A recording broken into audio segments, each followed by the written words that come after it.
Puji Tuhan, haleluya. Jumpa lagi bersama dengan saya, Pastor Andrianus, dalam renungan firman Tuhan. Dan saya berdoa hari ini, apa yang saudara dengar, apa yang saudara terima, firman Tuhan ini akan memberkati kehidupan setiap kita yang menerimanya, bukan hanya bagi saudara, tetapi juga bagi saya yang menyampaikan. Hari ini, tema firman Tuhan berjudul Masalah Memburamkan Penglihatan. Firman Tuhan dari renungan yang disampaikan hari ini terambil dari Injil Matius pasal yang ke-14 ayat yang ke-22 sampai ayat yang ke-36. Masalah memburamkan penglihatan.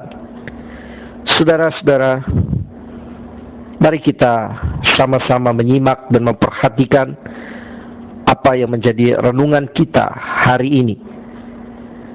Saudara, sekitar jam 3 malam, di tengah angin sakal ada seorang manusia berjalan di atas air. Para murid Yesus sangat ketakutan karena mereka menduga bahwa sosok itu adalah hantu. Namun Yesus menenangkan mereka. Saat Petrus diberi kesempatan untuk berjalan di atas air, tiupan angin menyebabkan dia takut dan mulai tenggelam. Yesus menyebutnya sebagai orang yang kurang percaya. Seharusnya para murid Yesus hafal wajah guru mereka.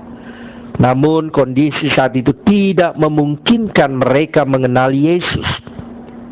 Malahan mereka menduga sosok yang datang dekat ke perahu mereka adalah hantu. Petrus tentu juga mengenal kuasa Yesus sehingga berani meminta diizinkan berjalan di atas air. Namun tiupan angin membuat Petrus takut dan mulai tenggelam. Tampaknya kondisi yang berat membutakan para murid. Mereka tak mengenali Yesus di tengah angin sakal. Petrus seharusnya yakin, saudara, seharusnya yakin karena dia berjalan menuju Yesus. Namun nyatanya tiupan angin menggoyahkan imannya. Setibanya di Genesaret, orang banyak mengenali Yesus dan banyak orang sakit yang datang kepadanya minta tolong untuk disembuhkan. Permasalahan bisa membuat orang tak jernih dalam memandang kondisinya. Misalnya, orang yang sedang berada di tengah permasalahan ekonomi bisa lupa akan karya Tuhan dalam hidupnya. Saat ekonomi terpuruk, bisa saja orang ini merasa bahwa Tuhan tidak mengasihi dia dan keluarganya. Hal yang sama dapat terjadi bagi orang yang menderita sakit menahun. Mereka bisa lupa bahwa Tuhan tidak tertidur dan tetap berkarya menguatkan dan meneguhkan mereka. Jika sudah lupa, orang tidak lagi punya semangat melanjutkan hidup. Bisa jadi mencari jalan lain di luar kuasa Tuhan. Bagaimana dengan pengalaman kita masing-masing, saudara? Apakah mata hati kita masih jernih sehingga dapat mengenali karya Tuhan? Ataukah permasalahan telah membutakan kita? Saya mengajak kepada saudara untuk mari kita renungkan apa yang selama ini terjadi dalam kehidupan kita.